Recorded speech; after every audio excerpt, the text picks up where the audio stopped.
We start tonight with two different cases of animal abuse now being prosecuted. Two brothers from Dunnellon were arrested for animal cruelty after their dog was found dead hanging from a fence.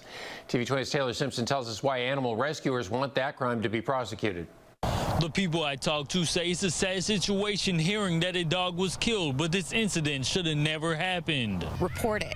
And if you don't see something change, circle back and report it again. A resident of Southwest 47th Street in Dunnellon called deputies to say he noticed a large brown doodle-type dog was hanging off of his fence. It should have never happened.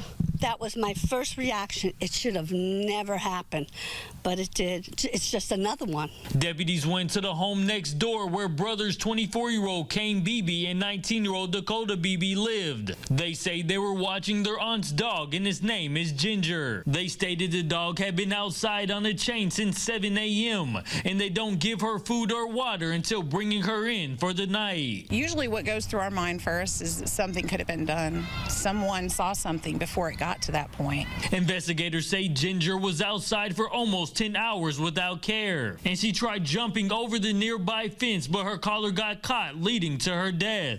Barron says the animal abuser registry needs to go statewide. Because these guys, even if they go on the Marion County Animal Abuser Registry, they can go over the county line and still have an animal. On Monday, an animal cruelty task force was created, which includes Marion County. Their goal is for law enforcement and other organizations to work together to investigate these crimes. The benefit there is that these people will be held accountable. Other animal abusers will see that their actions will be something that is pursued. Both brothers were charged with felony animal cruelty but have since posted their $2,000 bond. Taylor Simpson, TV 20 News.